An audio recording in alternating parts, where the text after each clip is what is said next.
Good morning, YouTube, Instagram world. My name is Nick D. Arman.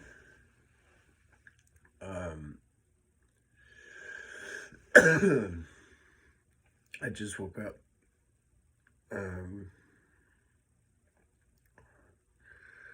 Currently, I'm an unemployed yogi.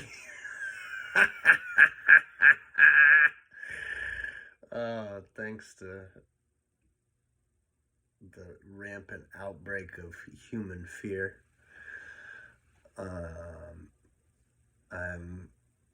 But hey, I'm in bed, and taking it easy and not worrying too much. Answering these questions from my wonderful friend Tiffany's YouTube channel. So, rise and shine, YouTube world. Welcome to my life. Welcome to Nick's world. The next question on this list of questions that Tiffany is asking me is, what's the one word answer I would give to Donald Trump about who I am? I would say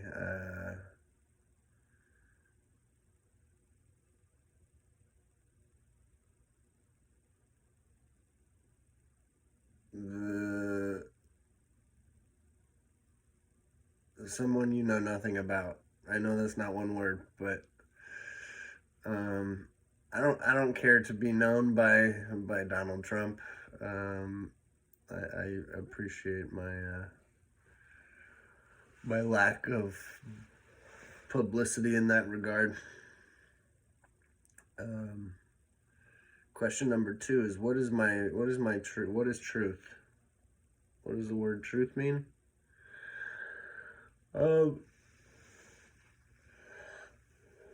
There's a truth. There's a truth that is relative and a truth that is absolute. What's true is what your heart says is true. I think the truth is a malleable concept. Some people look at it as, just what's happened. Like, oh, yesterday I went for a run at the park, and that's the truth, right? We have like the criminal justice definition of the truth. But I think that's a very narrow scope, right? Because that doesn't really take into account, the relativity of truths across time. Just because something is true today doesn't necessarily make it true or valuable tomorrow. Once upon a time, if a woman walked down the street wearing something that showed her, I don't know, ankle skin, the truth was that she was like a prostitute and a witch, and she should be harassed and probably assaulted or jailed or something like that. There was a time period, that was the truth. And it's ridiculous, right? It's a ridiculous idea. Like, if a woman walked down the street naked, like, that's her prerogative, honestly, That's the truth that I live in. I think that you are a free and liberated being. I think that we're all a part of the exact same stuff. I don't think that. I know that. And that's my.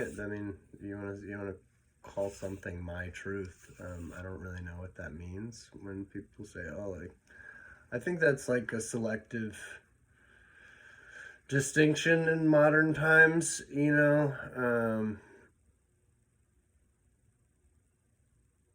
To say like, "Oh, this is my truth."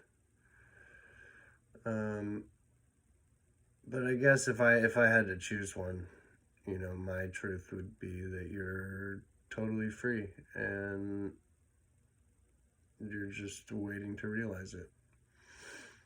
Or maybe you already have. That's cool too. Congratulations on your freedom. And this isn't necessarily like the American definition of freedom, like freedom to walk down the street without there being like, I think this is kind of like what Americans picture freedom. It's just like, yeah, there's not like Nazi flags hanging from, buildings downtown. Like that's freedom. You know what I mean? Like that's it. Because anti freedom is Hitler. And I think that might be, and I don't know. I mean, what do I know about the average American mind? But I think that might be kind of what people picture, right? Is like freedom is an absence of something. Um, and that's not what I'm talking about. I mean the practical freedom to create anything. And maybe it's just in your mind, but things that are created up here kind of tend to work their ways out there.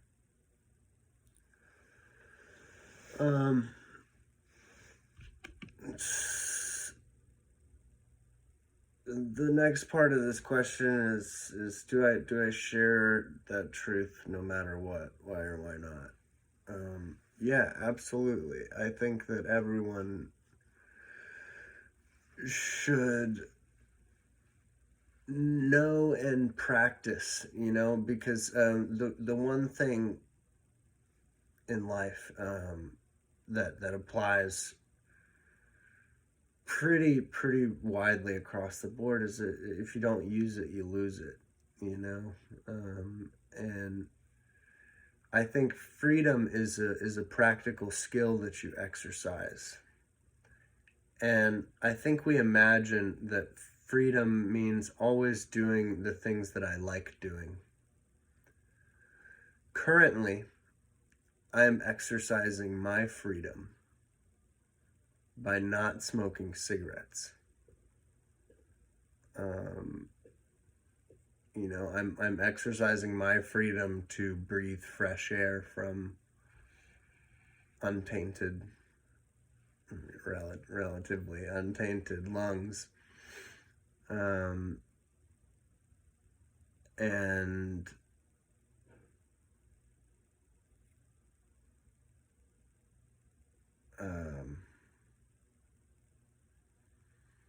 sorry, just was reading the questions and got a little sidetracked. Anyway, whatever I was saying, something about my freedom to my health, my freedom to make those choices, my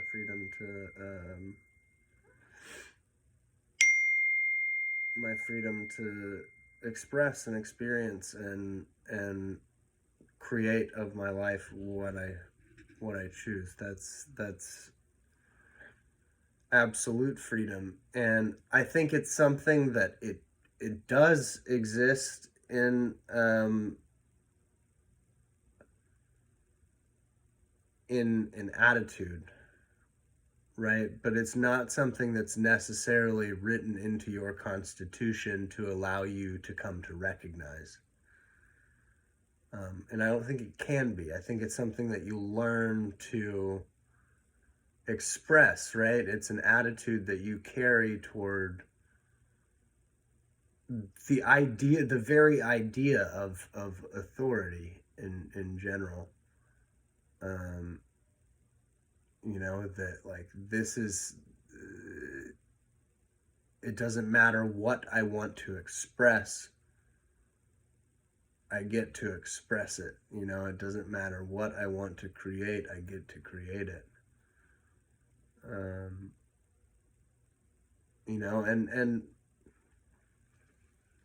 I know this may be like, a vague distinction, but if a human being is following their heart, I'm a firm believer that you can't go wrong. I don't think that nature makes mistakes. I think that nature makes us, and sometimes we feel like a mistake, but we're not a mistake. We make choices. We make choices all the time, um, and we've grappled, um, with our purpose, with our being, um, for control. And we've kind of gotten apart from the source of our being. But I'm a firm believer that like government and rules and pieces of paper aren't actually necessary, right? Because like look at the rest of the animal kingdom. I mean, I recognize that there aren't too many other conscious fully conscious and self-aware creatures on this planet, but I mean, everything else is governed by a natural order, by whatever makes the planets revolve and sit in the balance that they do, right? And the laws of growth and then decay in this universe. Kids, this is exactly what happens when you wake and bake. So do do the things that your friends ask you to do before you get stoned in the morning. And we'll assume, for the purposes of this video, that I'm in like a legal state. Yeah, this is my apartment in Colorado. The next question is, what is yoga to you, and how long have I practiced and taught yoga? Yoga to me is my essential state. It's yoga is the practice of recovering my essence, my most essential being. And I've been practicing for probably like a couple of years consistently. I've been meditating for 5 or 6 years. I started practicing transcendental meditation before I started practicing yoga asana. So it's just another limb of the yoga path, really. I kind of started at the part that's, I guess, intended to be the later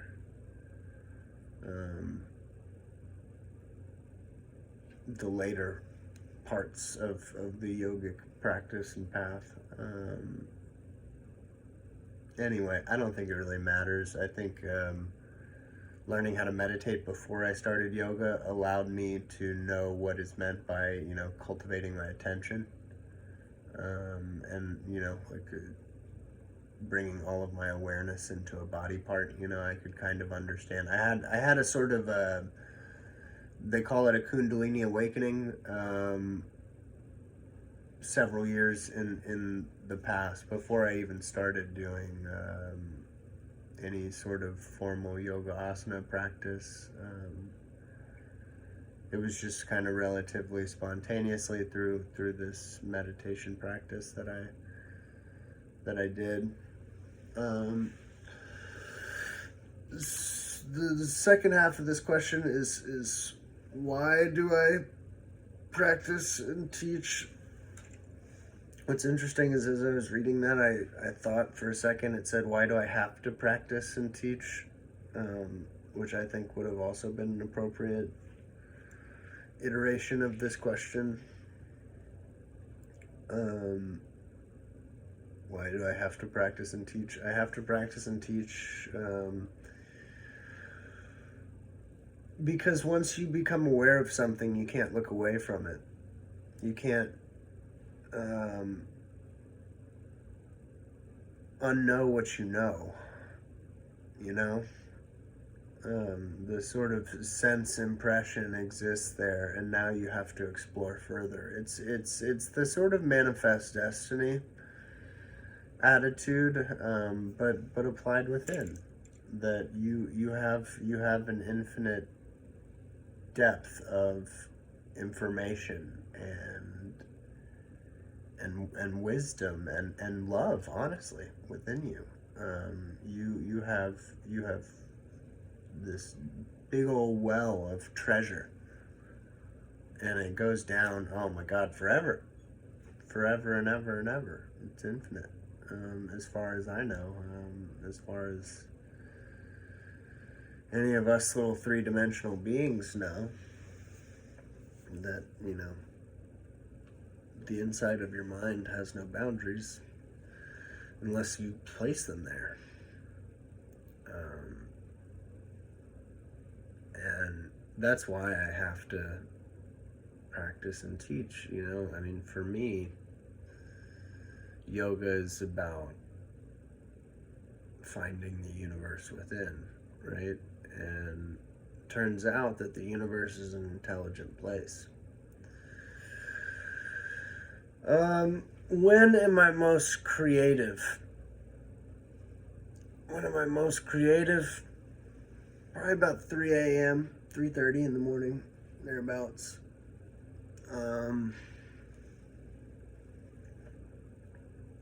Yeah, I feel pretty good around then.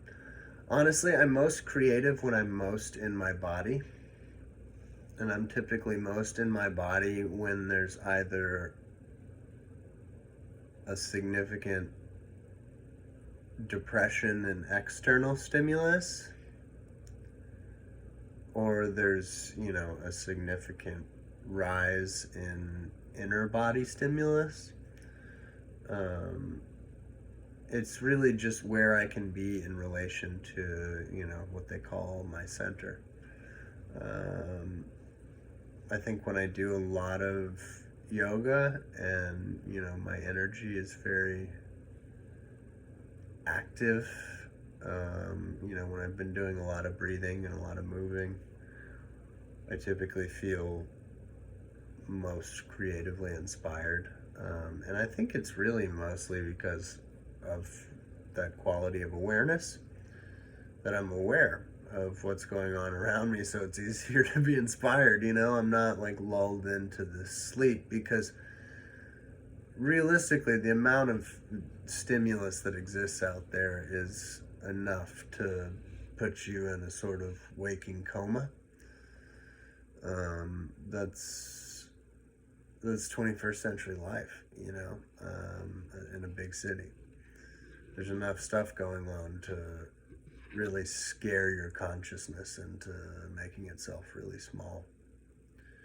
And if you don't do something to learn how to pay attention, and really it's just about getting yourself into a little groove, right? You know, we talk about flow, we talk about yoga flows,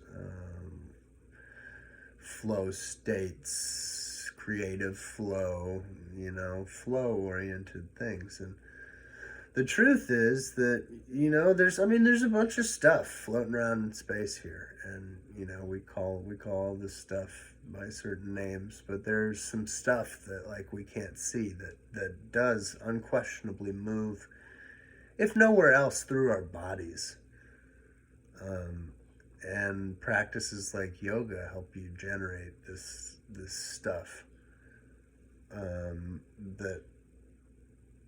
that moves through our bodies, and that I'm pretty sure is moving through the rest of space as well. we find this little flow, and it's sort of like, you know, if you've ever played with a record player, that you pick up the needle, and put it into the groove, and then you dance, and that's just how it goes. Um, the next part of this question is, will I share my latest poem? You know what? Yeah, sure, why not? I write poems on my wall or on the floor. Excuse me. So this poem is called Love is Purple and Green.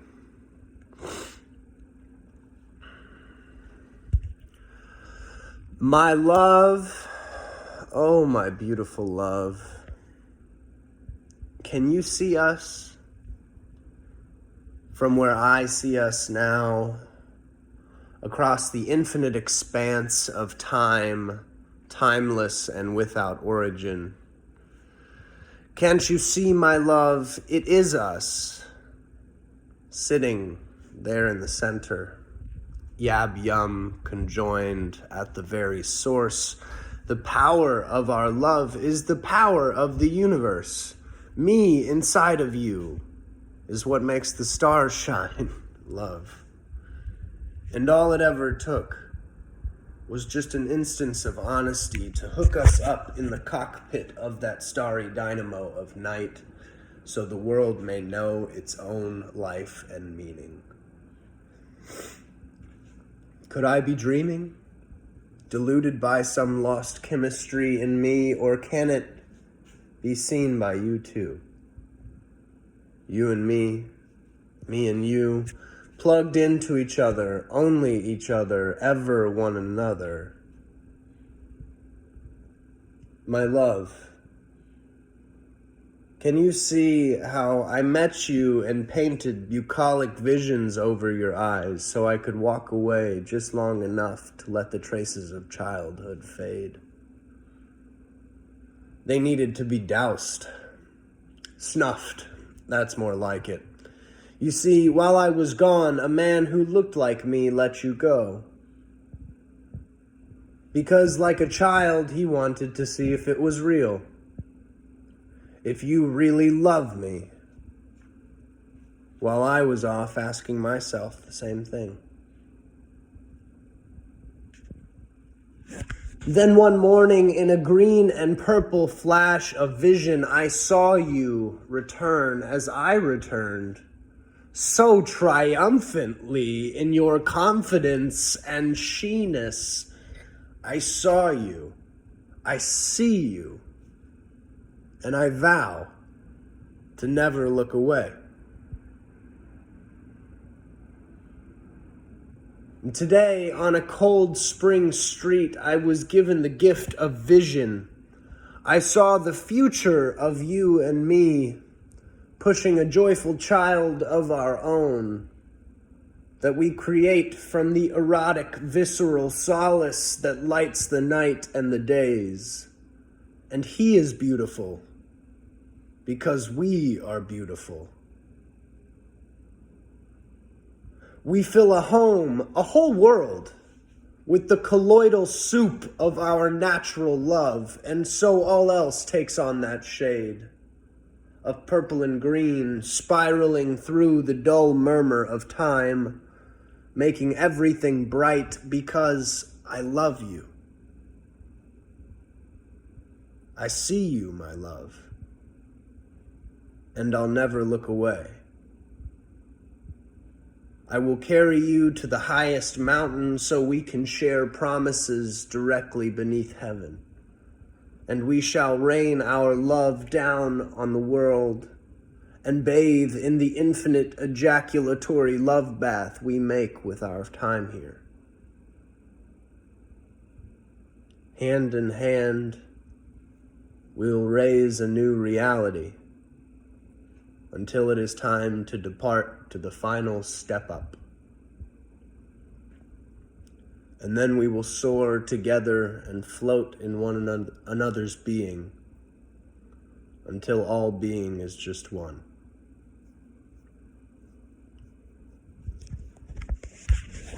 And that's my latest poem. And now I'm going to climb back in bed.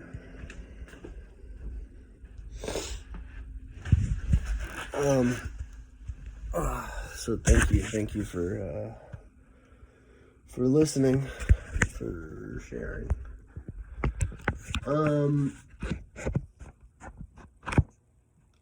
Next question is, what are my thoughts about psychedelics? That's a great question. I love them. I love them like they were my mother and father, sister and brother.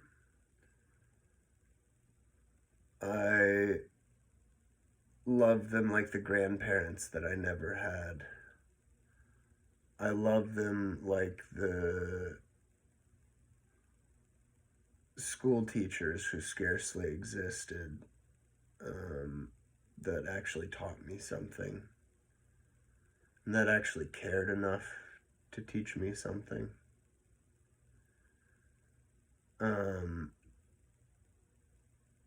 I think they are one of the most valuable assets to human growth in existence. And I think that is an undeniable truth. They could and have. I mean, look at the 60s. Look at what happened when recreational acid, recreational LSD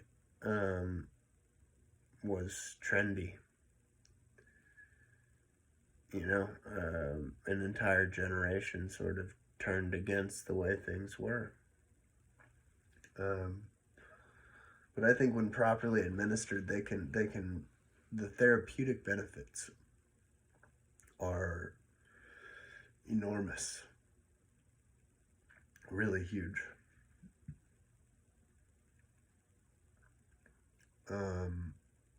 My best and worst experiences. Well, my most impactful experience was ayahuasca. I have been to Peru, and I've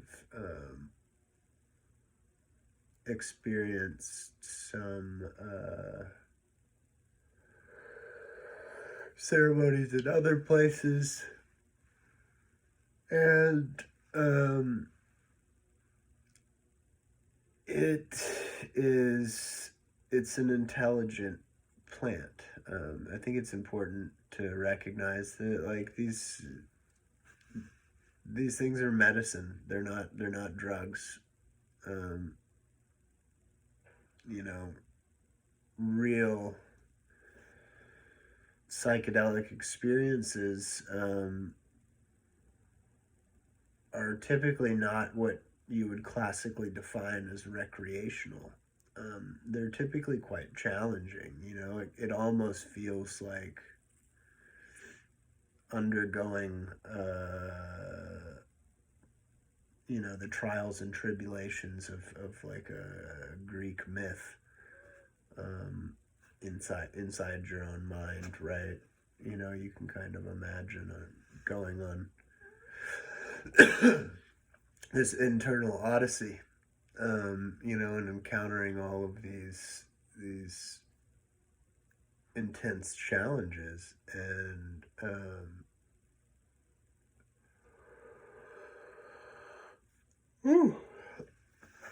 and yeah, all of these things inside of you that you didn't know were there before. And yeah, that's not like meth. It's not like heroin. It's not there just to make you feel so good that the only way you can ever feel that good again is with that thing, right? Um, Psychedelics just change the stuff of the reality before your eyes. You know, it just shows you deeper levels of what's there, and being able to see that and recognize that is not just achievable through the medicine. These are things that you can feel and experience and recognize in your sober daily life. I actually said to a friend the other day that, when I am living my life right, I typically feel like I'm tripping most of the time. That the sky, sparkles, and trees take on this really mystical quality. Have you ever thought about like what a tree is? Like, have you ever considered that? They're these things, right, that start as just this little micro baby seed, or maybe like an acorn, maybe like this big. They start like about this big, and it works its way into the soil, which is just this brown stuff we call dirt in this language. But it's really just this brown stuff, right? That sits beneath like a layer of green stuff. And these plants start growing, right? And its stem becomes harder and harder fibers until eventually the fibers have gotten so hard, and the stem has gotten so tall that it begins to resemble the trunk of a tree, right? That it's a stick growing out of the ground, and there's these woody, bristly fibers. And then it gets bigger and bigger and bigger, and its arms stretch farther and farther and farther out. And then farther and farther and farther out becomes harder and harder and harder and harder. And eventually, trees, after you just leave them there and you just don't touch them, you just don't touch them at all, and you just let them live, and you let them grow, they totally stretch and blanket a huge area of the ground, right? So much so that they're pretty much like a big house, that you could easily just live beneath. And so many creatures too. So many creatures go live in and around these big wooden plants. And we can use them for so many things. It's just like a tool for us that grows out of a tool for all living creatures that just grows out of the ground. It's a house for a lot of things, it's a food source for a lot of things. We use trees to build our houses outside of trees, right? We cut down trees, and we use the wood for building things. And we've used the wood for everything until the Industrial Revolution, And yeah, we might use like metal, but like metal and wood, that's pretty much about it as far as building materials. And they just come off of these trees that just grow naturally. These plants that just turn into these giant fuel sources, right? Because the wood, we can burn the wood. We can eat the fruit off of the trees. We can eat nuts off of trees. They have everything. They're everything. Trees are everything. And that's just like, this is, this is just, this is just what I think about when I walk down the street, I see these, I live in, well, we'll not say where I live, but I live in a place that has some really big oak trees, and they are the most like, oh, breathtaking thing for me when I see like an oak tree that has such long limbs that it starts to like dip back toward the ground, and then sometimes the limbs touch the ground, um, and then come back off the ground. Oh, it's so crazy. Oh, it's beautiful. And I just wish that everyone else would appreciate trees as much as I do, because I really love trees. And if we had more trees in the world, like, no one would be upset about it. If there was less concrete and more trees, no one would be mad.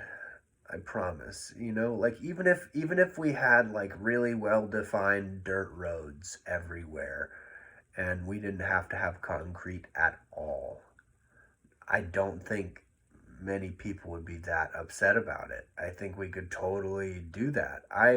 I'm a firm believer in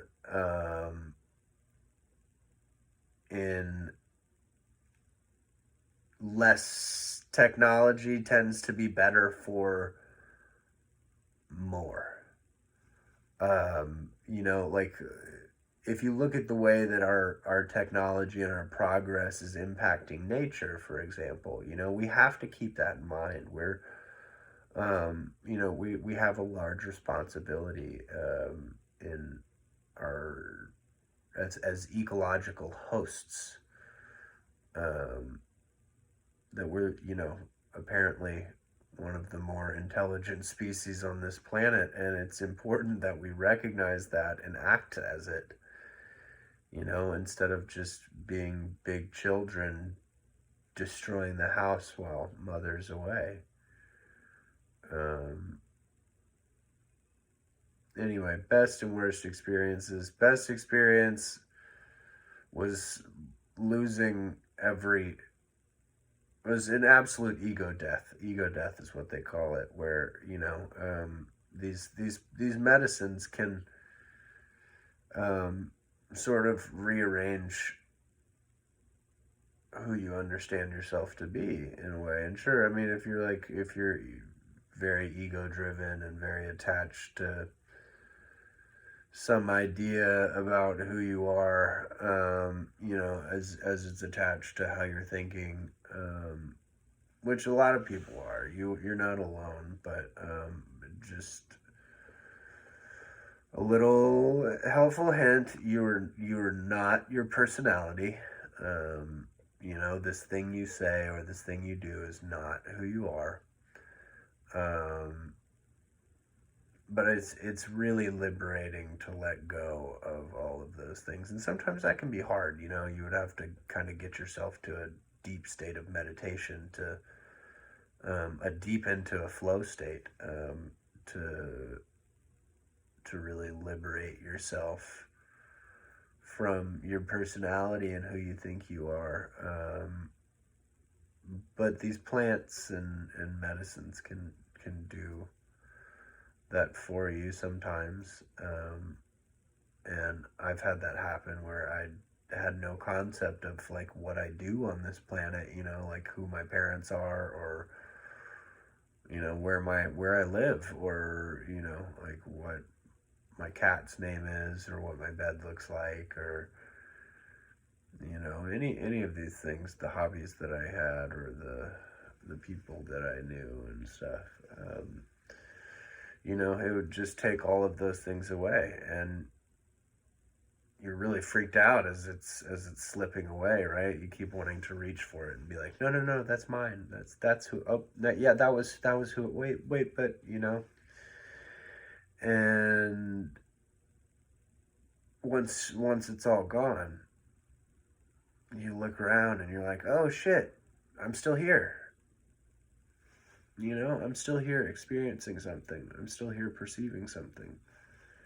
And that's really what this is, you know, is it's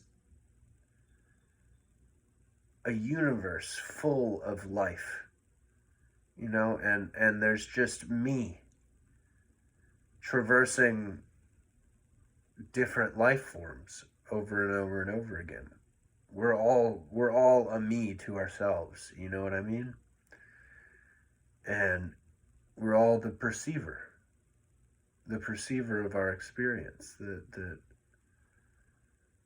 there's a core conscious being that perceives this life experience. And that's who you really are. And he doesn't speak a language, you know, or she, or it. You know, this genderless, formless awareness. Um, you know, it doesn't give a shit. It's not attached. It's just experiencing. And I think that's the platform. That's the platform for real freedom, you know, is not being attached to any aspect of this life. Good, bad, whatever, you know, just letting it come in and out, you know, and change and evolve and grow. You know, and I think that's a more effective attitude to like raising children, for example. I think your kids, you know, could become really beautiful, dynamic beings if you just let them be whatever they want to be. Anyway, worst experience. There was one time you really need to take psychedelics with the proper intention. They say, you know, it's all about set and setting. So it's about the attitudes that you bring into the ceremony, the space, and it's about where you are and who you're with. And I once upon a time did mushrooms when I was in like a really dark period of my life where I was like drinking really heavily and I was doing a lot of drugs and I was in a relationship with someone who, you know, was living like a kind of scary life, um, just a very like dark one, and I took mushrooms. I don't know because I thought it'd be fun, you know. And I watched Fear and Loathing. This is before I really started to like work on myself. And so I guess maybe it's not a bad experience, you know. Maybe it kind of scared me into getting my shit together a little bit, but yeah, I had this one experience where I was on mushrooms with this person just at my apartment, and I I just had the overwhelming sense that I was in hell. Um, and what was interesting is like I got stuck in this loop of like five things that I could say, and I kept asking, you know, like, oh, do you want to go outside? Do you want to take a nap? You want to smoke a cigarette? You want to do, you know, like, you want to do this? You want to do that? And it was just this loop of like five things that I was saying over and over again. And meanwhile, like as I'm saying this, like I feel like I should just die now, you know, like in the moment, like I felt like I should kill myself, which is scary, you know. And I'm not saying that like the plant made me want to kill myself. That's not how it went. It was me who already wanted to kill myself ingested this plant that amplified the fact that I wanted to kill myself, and it was showing me through getting me stuck in this loop of five things, only, you know, simple five things that I could do, why I wanted to kill myself. You know, is because I was sitting here having the same five interactions with this person, and they were all going poorly. Um, and, you know, it was showing me that, like, hey, there's more to life than the five things that you're asking of this one person all the time. You know, there's more to life than getting fucked up and hanging out in this apartment, you know, like there's more. There's more out there. And so that actually kind of helped guide me toward you know, finding some help of, you know, and getting out of that dark time that I was experiencing. So it really wasn't a worst experience, but that was like the scariest moment that I had on psychedelics, I would say. Maybe not even. No, it's got like, I mean, you just gotta experience them. You gotta get out there. They'll help you become your own being. Um, Psychic abilities versus mental disorders. We're gonna be here for a while, folks. I don't really believe in the Diagnostic Statistical Manual's concept of mental disorders. I think that it's a group of people wanting to sound as scientific and, you know, intelligent and organized as possible, so that they would be taken seriously by the scientific community. But the thing about emotions is they're not typically super clean or easy, you know. Typically, the things that go on with you emotionally are part of an interconnected web of thoughts and attitudes and beliefs and habits and actions, you know, and they're connected to our child, our past, our present, our future. You know, the human being is a beautifully complex and multidimensional being. I mean, if you just conceptualize the fact that we are having both an internal conscious experience and an external conscious experience, right? And so we're receiving the stimulus, perceiving our environment, and, you know, making sense of it, right? We have a physical being and a formless being in our singular existence, and so we sort of transmute the formless into form on a regular basis, which is actually a miracle. I mean, how does it work? Have these people figured this out? You know, I haven't met a single psychotherapist who would confidently answer, you know, how is it that we, you know, transmute consciousness into physical matter? How do we do that? You know, with such ease and grace, like we were born to do it, you know. And we were born to do it, but how does it work? How does it work, you know? And why do our emotions exist? These things are theories, right? They make these distinctions based off of theories. But what the Diagnostic Statistical Manual is, right, is it's groupings, is clusters of symptoms. It's a symptomology handbook, basically. And symptomology is like a best guess sort of science, right? Because it's well, this looks like this, and so I guess we could say that looks like that as well, and, you know, we can call it this, right? But the truth is that if you actually pay attention, there's so much overlap between all of these different,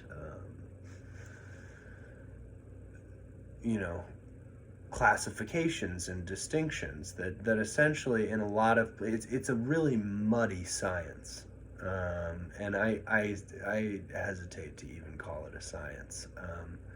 But realistically, this whole industry has popped up in America. You know, the big pharmaceutical industry that gave the Diagnostic Statistical Manual its true purpose, right? Which was a way to diagnose you so that you could be medicated for that diagnosis.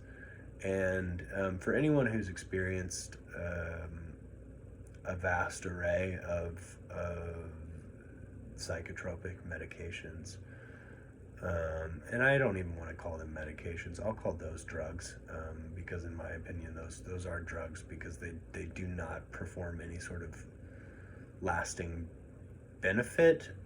They might benefit you while you're on them, but typically there aren't a lot of pharmaceutical medications that will benefit you across the long term. Typically, there's a relatively apparent negative drawback to long-term use of any pharmaceutical. I mean, even long-term use of Advil, or Tylenol would, if used regularly for a long period of time, can negatively impact your health, your liver, and these things just aren't meant for long-term human consumption. And now when we speak about psychotropics, and mental disorders, I have a personal experience, a long personal history of the truth was my parents went through a divorce when I was 14 years old, and I was having a difficult time coping with that because it wasn't a clean divorce. They were relatively affluent people, with a lot of anger toward each other, and so it turned into a big, messy, several-year-long event. And I was having a difficult time focusing in school, and so I had a teacher recommend that I went and get tested for ADHD. And so I got tested for ADHD as a 14-year-old who, had a lot on his emotional plate that wasn't being eaten or digested. And I was taken to a psychiatrist and given an IQ test, and it showed that, my short-term memory and spatial awareness were lacking, and apparently these were symptoms of ADHD. And so I was diagnosed with ADHD and put on Adderall at the age of 14. Mind you, Adderall is amphetamine salts. Chemically, the compound of amphetamine salts is almost identical. It's meth minus like a very small, practically insignificant component. The practical effects are almost identical to meth. I mean, they're pharmaceutically cleaned up. So what you have to take a good amount of Adderall and in a short amount of time to experience it like meth, but the long-term effects are extremely similar. Someone who's been using Adderall for over 10 years, and let's say abusing Adderall, which is typically, I mean, you end up needing to abuse it, but someone who's been abusing Adderall for about a decade will look up, I mean, like a slightly better put together version of what meth will do to you, and the emotional toll is about the same. You'll end up in the same places with the same people, in the same sort of sense of isolation and desperation. But anyway, the effects of this medication, because it was used, and recommended by doctors to be used for way too long a term, for all of my important developmental years, and as a teenager and beyond.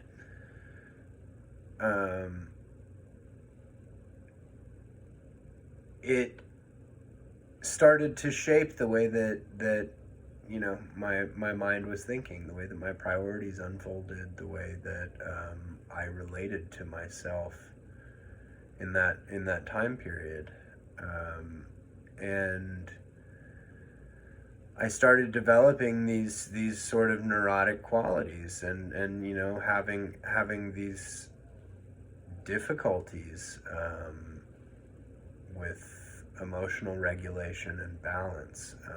And pharmaceutical companies would like to say that that's my fault, not the drugs.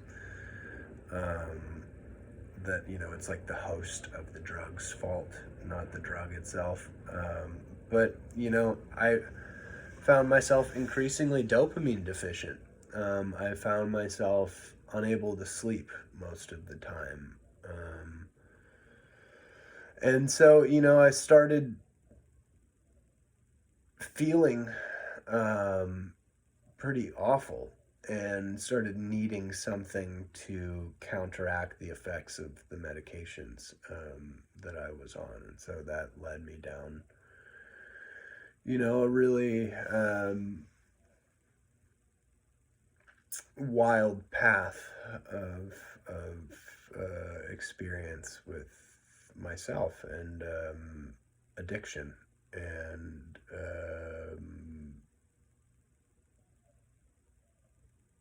what we classify as mental disorders. When it comes down to it, every human being has experiences, and part of growth is developing the qualities necessary to orient yourself in a positive way to your experience over and over again. And you can't possibly know what is your honest orientation until your chemistry and your body's functioning is self-propelled. Now, if you have like a heart condition and you need to take, fucking Lipitor or something like that, that's your thing. I think there are simple dietary measures that, you can, but this isn't even what we're talking about. We're talking about psychotropics, if your life is at a standstill because, you're totally incapable of getting out of bed and getting a job and doing whatever you need to do, and antidepressants help you today, that's great. You're not necessarily who I'm talking to or talking about. I think depression's a real thing. Do I think it's the human being's fault? No, I think it's the society's fault. I do not think that human beings are broken in any way, shape, or form. I think that we have alarm systems built into our bodies. I think that our collective alarm system is going off and we're ignoring it. And the scientific community, the people who are supposed to, have the truth in mind, are saying that you're broken because you feel depressed when you look at the way we live our lives. Oh, you're broken if your cholesterol is too high. You're broken if you're diabetic. But here we have the antidote. We have the medication for it. But this doesn't actually solve anything, right? It's just slapping duct tape on top of leaky pipes. And eventually the adhesive is going to wear down, right? And eventually that leak is going to pop open again. And it might be worse next time. There might be more pressure buildup. And it might crack it even further. And so on and so forth. You can only patch leaky pipes for so long, and eventually they just fucking burst. What does this have to do with psychic abilities? I think that there are people that we call insane in our society.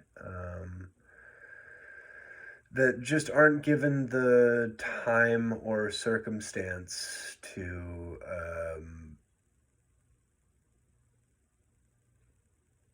be the fullest being that they are. I typically refer to autism, schizophrenia, and bipolar disorder um, as like the three main, you know, misunderstood um, spiritual gifts. Um, we are relatively rare as Americans because our culture has zero ties to anything more ancient than us. In fact, our culture is built upon destroying anything more ancient than us. There was, you know, an ancient people that, I mean, several hundreds of groups of ancient peoples that lived in this land before we came and conquered it as white Europeans. And maybe I won't say we because I don't really identify with that. I would not participate in that as this being. So maybe I won't say we. Maybe I'll say they. But I think it's important to recognize that as Americans, you know, like our culture did this. But we are one of the few cultures that, you know, great cultures that have existed on this planet that didn't develop a shamanic tradition somewhere along the way. But basically, across all corners of the earth, all ancient cultures have had shamanic traditions, which, you know, a shaman is a medicine man. Um, you know, they've been called seers. Um, they are beings that have a connection to what they call, you know, the spirit realm, which, if you consider the fact that we live in an infinite universe, I mean, as far as you know, right? Like when you look out at space, do you see an end to it? No, no. It's, I mean, if nothing else, it's extremely vast, and you know, and it's been here a really long time, a really really long time. And if we really think that we are the only conscious beings in that vast, really ancient infinity, we're you're deluding yourself, you know, and I might venture on calling you stupid. And I don't call a lot of people stupid because I don't think that's a very nice word. Um, it, there are, I mean, you know, if you talk about like theoretical physics, you know, the some leading cosmological theories or like the multiverse theory, you know, that our ideas are only getting more and more intricate and complex. Shamans were people who could see these layered dimensions of reality that exist here and now, right? And if we think about what we diagnose as schizophrenia, they're people who can see things, you know, or hear things or experience things that the doctor will say is not there. This is assuming that the human being is broken. This is assuming that a human being can experience a wrong thing. This is assuming that the human being is wrong and not the institutions that grow around the human being. The institutions are meant to serve the human being, not the other way around, right? But that's what keeps happening, is we keep building institutions that end up demanding that the human being serve them. and not the other way around. I do not believe that any human being is broken. And so if someone says, hey, look at that cat, and I look over there and I don't see a cat, I do not assume that the person who is seeing the cat is wrong. Why should you? If you understand that your sense impressions are just mental formulations, right? If you've ever taken psychedelics, you know that, this reality is a little more malleable than you previously considered. Trees and rocks can swirl and wave at you, and how can I experience that unless it's real somewhere? So the shaman, traditionally, it was known that he either became a shaman or he went insane.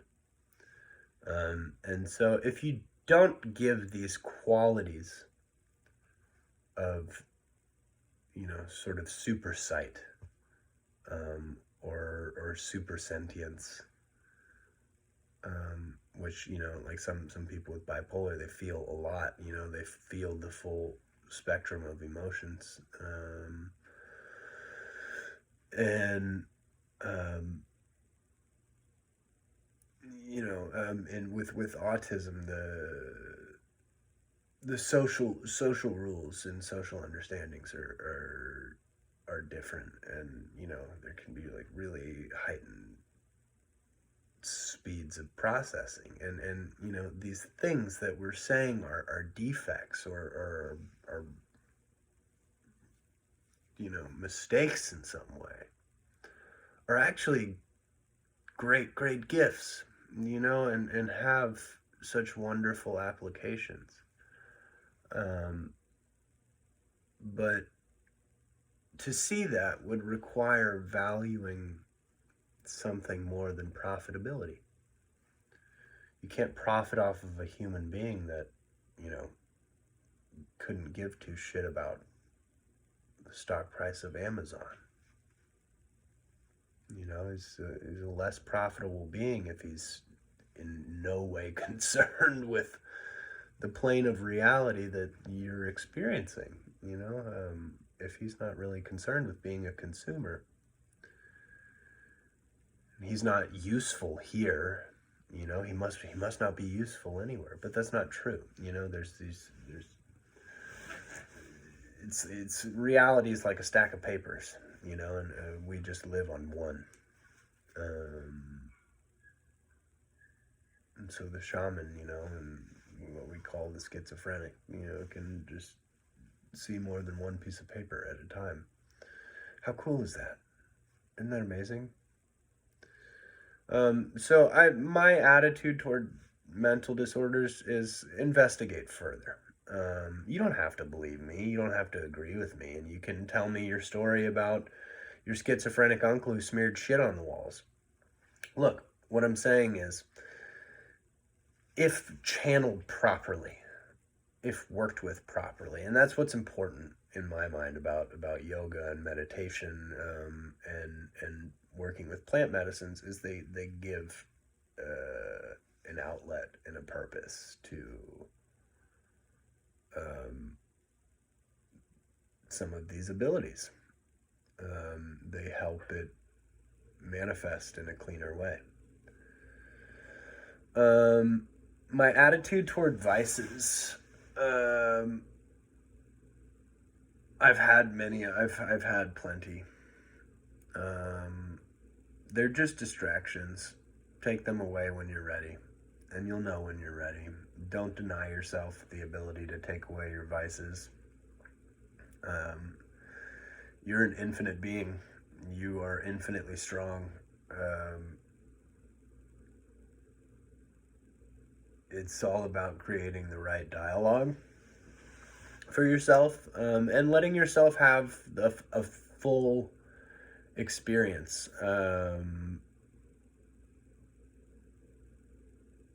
It's about relating to things properly. You can have your vice, but recognize that it's not who you are, and maybe experiment with putting it down. I think the less things that control you, the better. If you can get rid of all things that can control you, you're just left with God, and that's the most liberating experience you'll have in your entire life. What is my advice? Well, I'm several days into nicotine withdrawals. So that was, I wouldn't call it a vice, but I like cannabis. I would maybe call that like medicine as well. I use it consciously, and intentionally.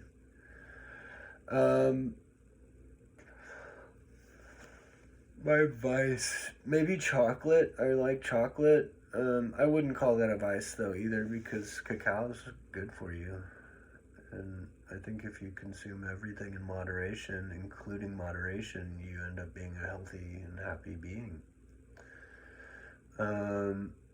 So my vice, I don't think I really have one. Maybe that'll change. I don't know. Who cares? So what am I doing today for my mind, my body, my heart, and my soul? Well, for my body, I'm definitely going to exercise. It's sunny today, finally, and so I'm going to get outside as soon as I finish filming this video, and I go, well, here, I'll talk to you about what I'm going to do today. And this will tell you a lot about what I'm doing for my mind and my body and my heart and my soul. I'm going to wake up, and get up out of this bed, and I'm going to go upstairs, and I'm going to meditate for probably about a half an hour. So like I said, I do transcendental meditation. It's a mantra meditation. You just sit there with your eyes closed and you repeat a mantra in your head. And it's, you want to go to like a happy little cloud space in your mind.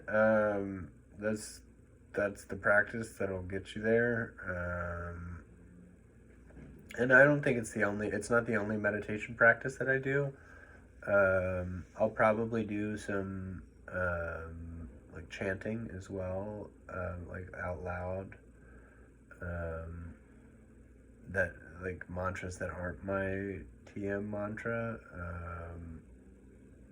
like more like kirtan stuff. I really love to sing, and singing is like a spiritual practice for me. I love to sing right after I finish meditating, because I have like a lot of internal awareness, and I find just some really interesting noises come out of my mouth like when I'm meditatively singing, and some really interesting like qualities of sound come out of my vocal cords. So after that, I'll probably drink a little bit of juice. Usually I start with like celery juice in the mornings, which I love celery juice. Really great for your liver health, for a lot of things. This morning I'm gonna have some apple and kiwi and kale juice, just because it's already mixed up in there. I was doing some juicing yesterday.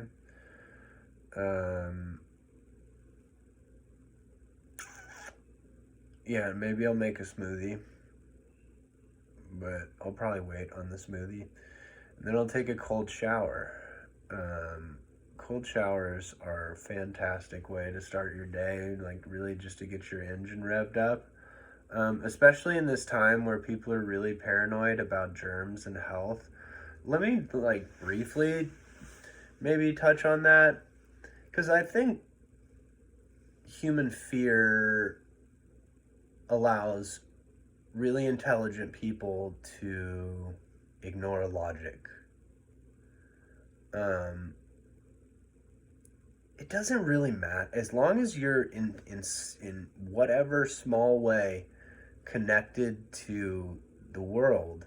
You have to understand how many things in the world are touching the one thing that's coming into your house, and it doesn't matter how many fucking Lysol wipes you wipe it with, right? If the universe wants you to get sick, you're going to get sick. I hate to break it to you. Sickness isn't about the germs and bacteria that exist on the ground or people outside.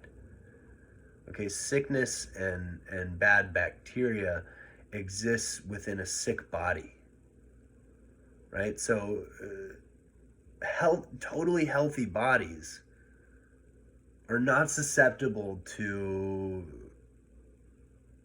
virus and disease. I mean, I just the simple definitions of the word imply that like these are unhealthy bodies, right? That are experiencing the dis-ease, that are susceptible to the virus, because human bodies are actually like really good at adapting and keeping themselves healthy and learning to live with certain things. But you have to take care of them right.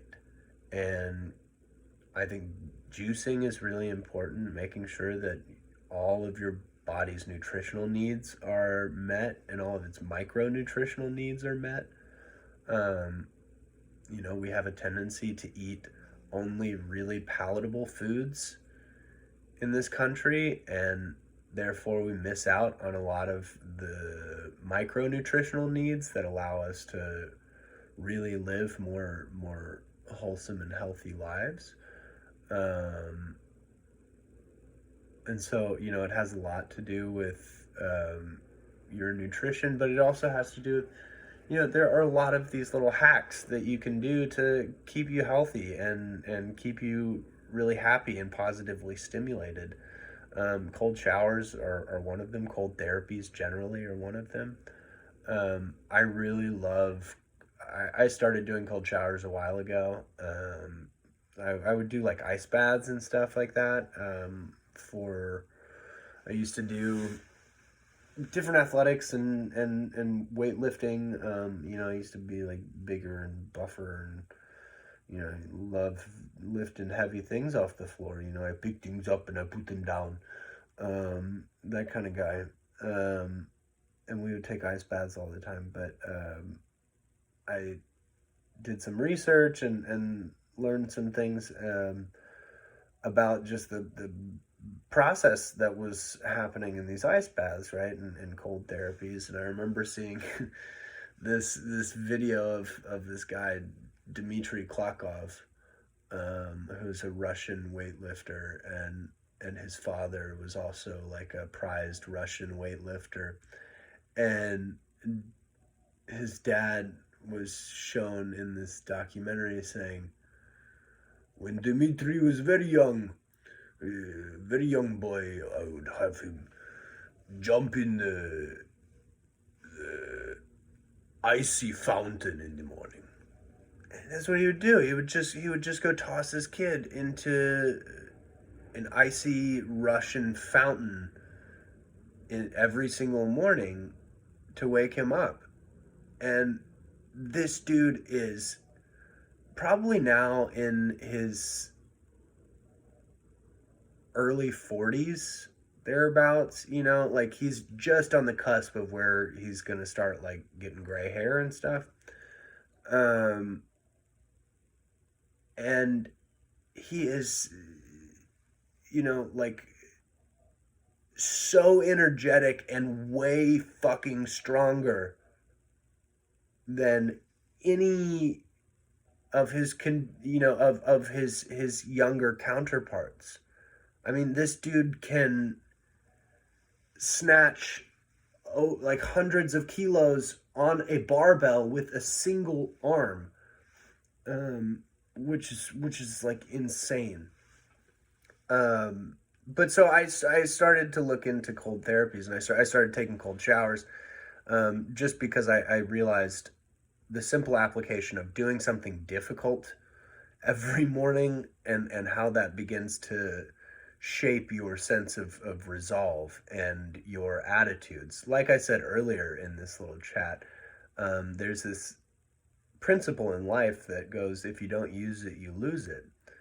Um, and if you don't cultivate your resolve, right? If you don't cultivate, um, your sense of strength and willpower, then it diminishes and it disappears.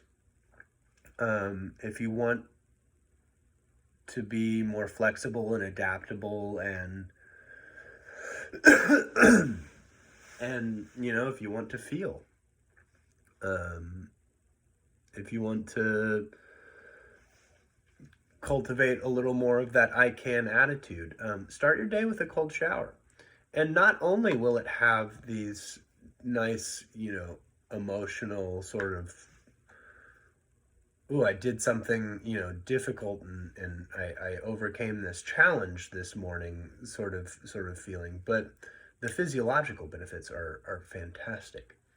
Um, for men, it can help stimulate and boost testosterone. Um, it's incredible for the immune system. It'll really rev up your metabolism. It tends to tighten your skin, and it'll add some elasticity to your skin, and it'll also help clear up your skin. Um, and that's the thing, right? Is that I think at least I was brought up with this idea in America that America figured out how to do life, and everything that came before it was silly. That's just like what I understood to be going on Earth, basically, for maybe the first like 10 years of my life or something like that. But that's kind of the story that America painted for me, and I eventually came to this great paradigm shift in my life where I understood that everything that happened in ancient times was pretty intelligent, and everything that America's doing is pretty silly. And I think maybe it's a blend of the two, that, we figured some things out about, I don't know, I don't really know yet, but maybe we figured some things out. Maybe about emotions and just being evolved and having perspective.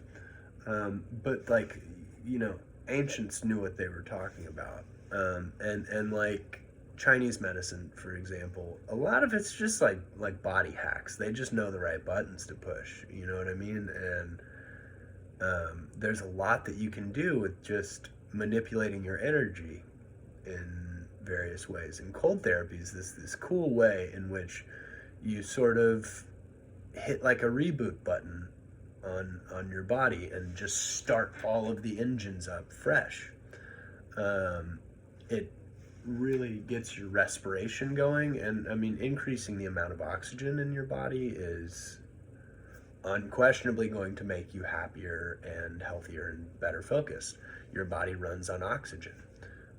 All of its qualities run on oxygen for the most part. It has different methods of functioning. If you look at Tibetan monks, for example, there are some Tibetan monks that um, will sit in caves and meditate for like decades, um, and someone will go up to this cave, after like 60 years, and they'll just roll this rock away, and this monk will still be in there, totally meditated, right? And his nails have just grown in circles around his body, and he's got these like long old beards, and he's like pretty much totally lost his color, right? Because his heart practically stops beating, and he pretty much stops breathing. And so, like practically, by modern medical standards, you know the dude's dead. Um, but he's not dead. He's alive. And he's just floating in this different dimension of space and time, of reality, where he doesn't need his breath. You know, where he's calmed his consciousness enough to be 100% there. So anyway, so yeah, I take cold showers.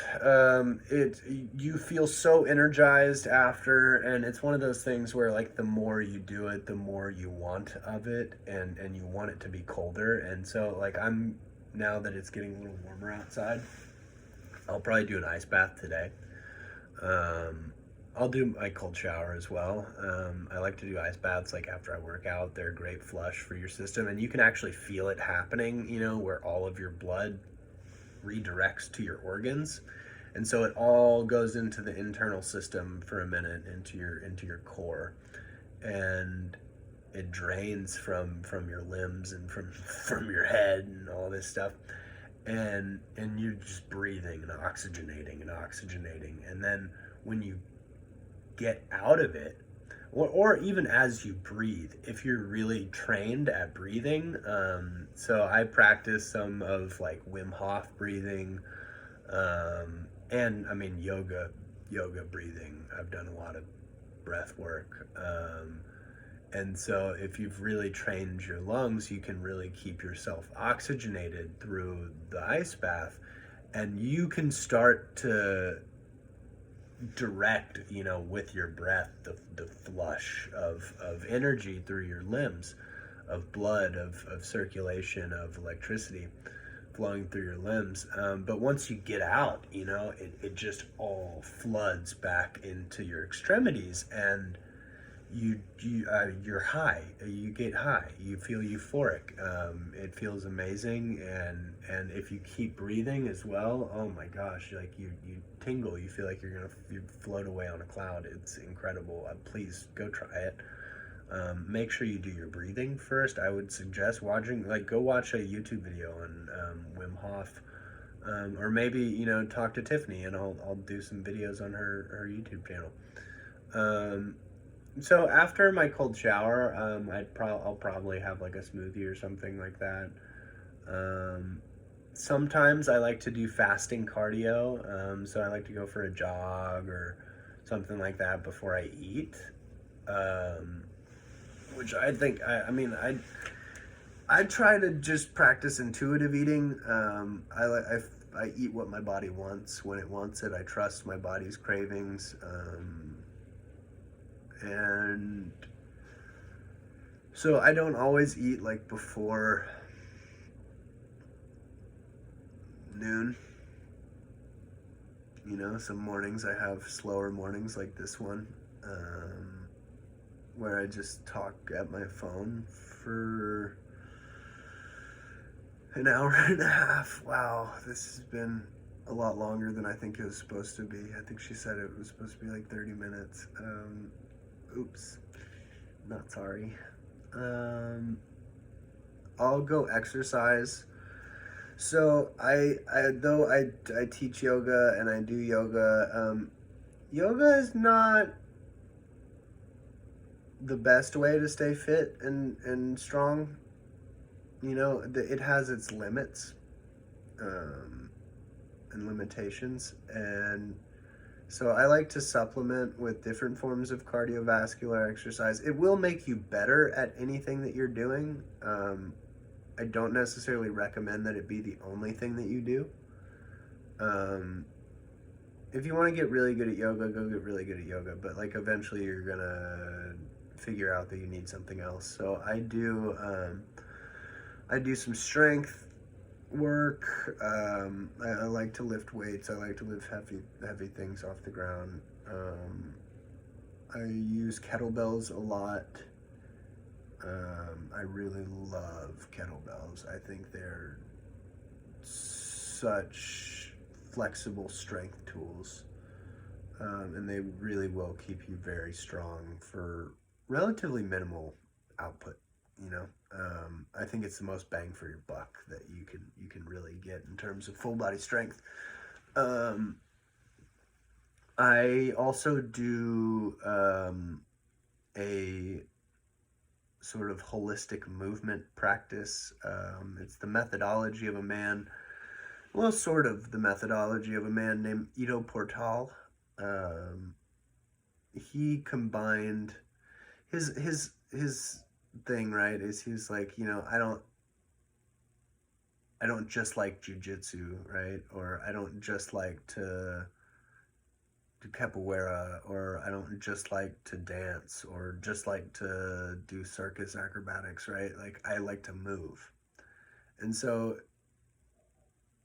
it's a trans-dimensional movement practice. What would make me stronger? What would help me develop my qualities of awareness and ability? Um, how can I create out of myself, the most dynamic and able mover?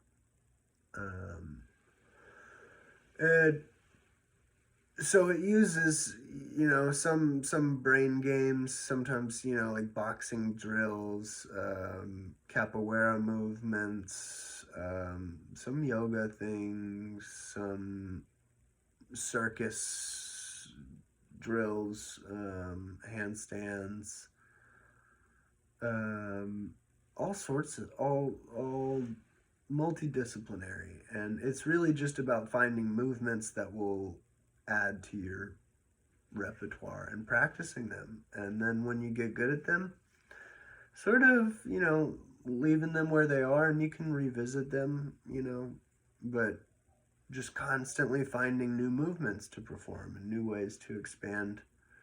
Because really it's about, and when you become really aware, you can start to feel inside of your brain, like the different areas that are lighting up, right? And when you're really focused and tuned in to a physical task, you realize that it's lighting up centers in your brain, right? And typically something around those centers has like a different mental quality somewhere near it, like as we hit those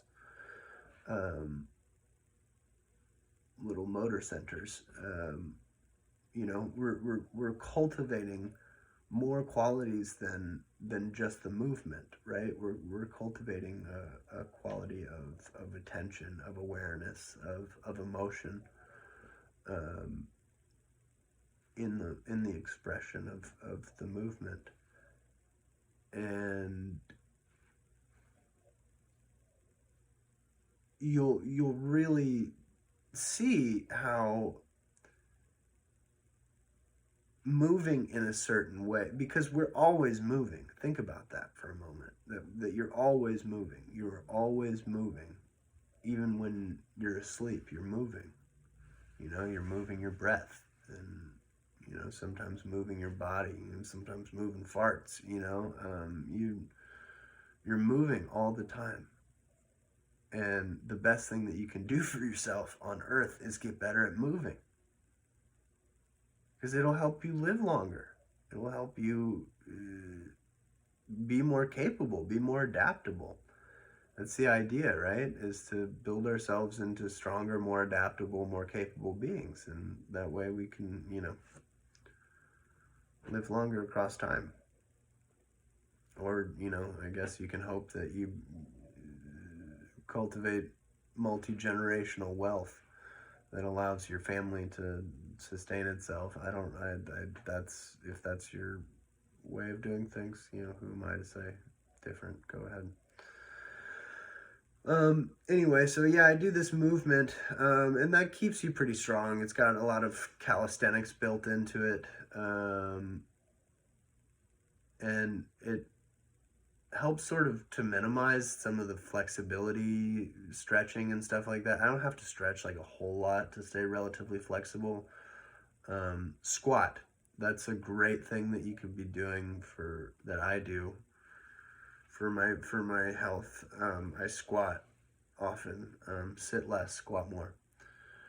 Um, what do I do for my heart? What do I do for my emotions? You know, I try to be honest with myself. I talk to myself. Um, Sometimes, I think that's one of the beautiful aspects of human consciousness is that we're capable of separating ourselves from ourselves. It's this sort of dissociative quality of like, oh yeah, I can like, my consciousness can step over here for a minute and look at what Nick's doing and see like, hey, now I can have this perspective on what you're doing in your life, Nick, and here you would benefit from looking at it this way. And it really is amazing how the ideas change by where you orient yourself to yourself. Um, so if you get some distance from yourself, then the ideas begin to look a little bit more like something from over there, right, rather than something from in here. And you can find some unique things, some new ways of thinking, some new ways of looking at the world, if you kind of step outside of yourself every now and then. So I talk to myself. I give myself pep talks. I like to do self-care items. I like to indulge myself on a daily basis. In some way or another. I like to please myself in some way, and so that might be a bar of chocolate or a smoothie or some little treat here or there. Doing something nice for myself, taking a bath. I don't know, forgiving myself for something that I felt bad about. I don't know, like doing something sexy. Whatever feels good today, whatever floats your boat. And what do I do for my soul? Well, I exist for the sake of my soul. My soul has choice in that. And yeah, I stay alive every single day.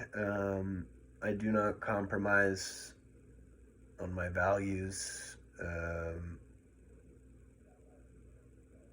unless they stand in the way of something better. I don't think it's important to attach yourself to anything, especially not ways of thinking. Because that's how you end up a Nazi. I'm just saying, if you get like really attached to a way of thinking, it tends to metastasize into a really isolating way of viewing the world, and typically everything has a nugget of truth in it. It's just about indulging it long enough to find it. So I'm not like too attached to one way of looking at things or another. And I think that's freedom. It's flexibility. Can be really liberating. And yeah, I'll probably do like a little bit of yoga at some point today. I'll eat a lot of good organic foods. I think I'm gonna ice my testicles today. Maybe that's too much information for you, but like I said about cold therapies, they're really good at like revving up certain systems. And so for men, a lot of our testosterone comes out of our balls. And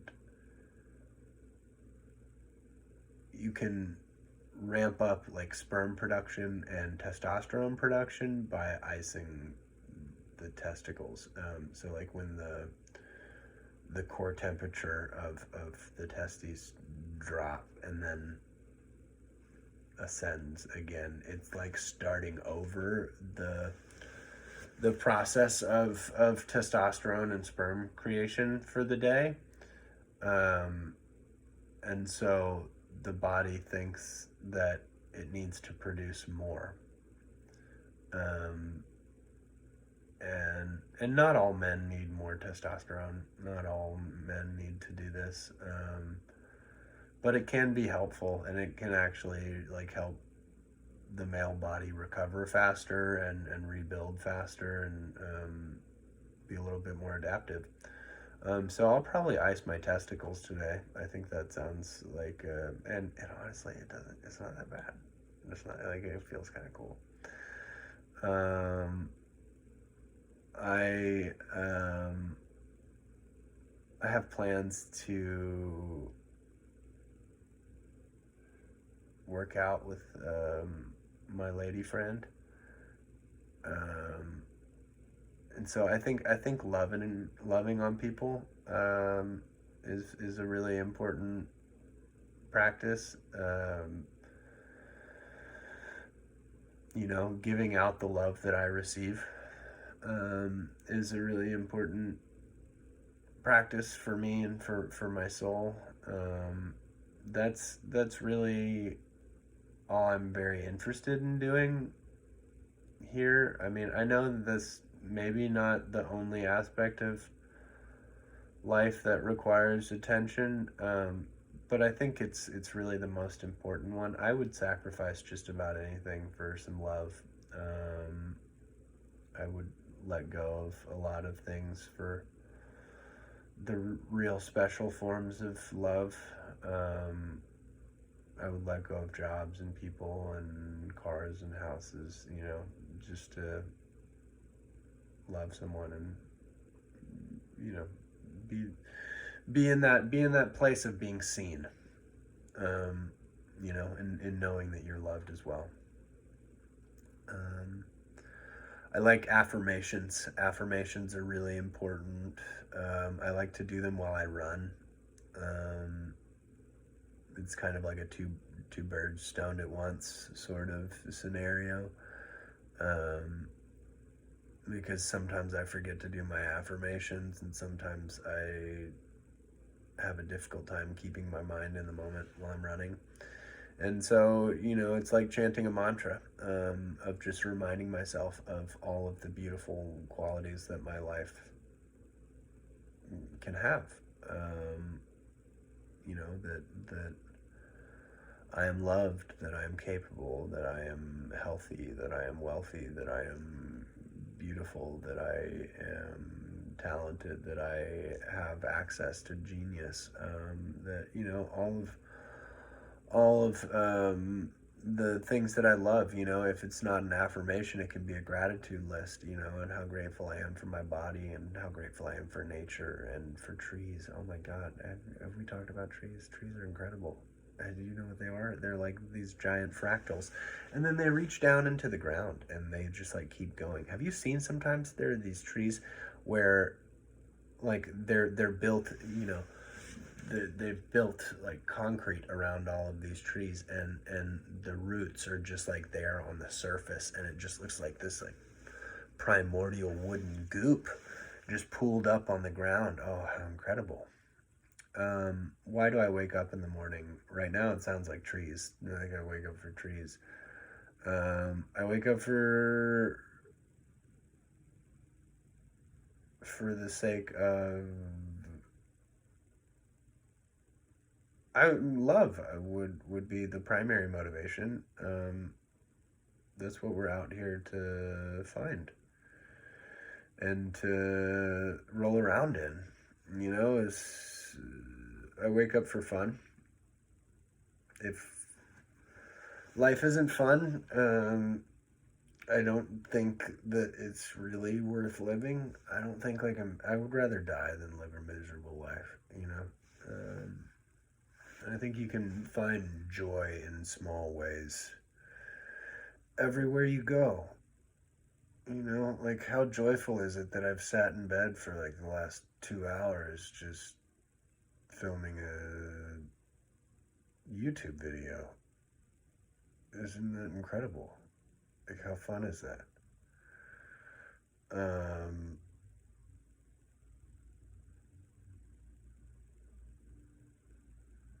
Yeah, I think that's it. That's it, folks. It's been a real pleasure speaking with you all. Um, I'm gonna go get started with my day. Um, don't forget to take your cold showers, do your juicing, um, treat your body nicely, do some yoga. If you oxygenate your body well enough, the alkalinity of your bloodstream will keep you healthy and safe in this time of panic and fear and corporate domination. Um, don't believe everything you hear on the news. Understand that the news is owned by a corporation. Um, you don't want to trust the people with the deepest pockets. You know, typically they're the least trustworthy. You know, go read a book. It's I don't know. No one writes a book to take advantage of you, unless it's like really really lucrative. But typically, writing books isn't a very lucrative career. I don't even think the Bible is trying to take advantage of you. I think the Bible is a great book. People typically write books to help you. So read books. No one makes TV shows to help you. Mr. Rogers was the last of a dying breed. Anyway, I love you all. Have a wonderful, blessed day. Stay healthy. Be happy. Mwah.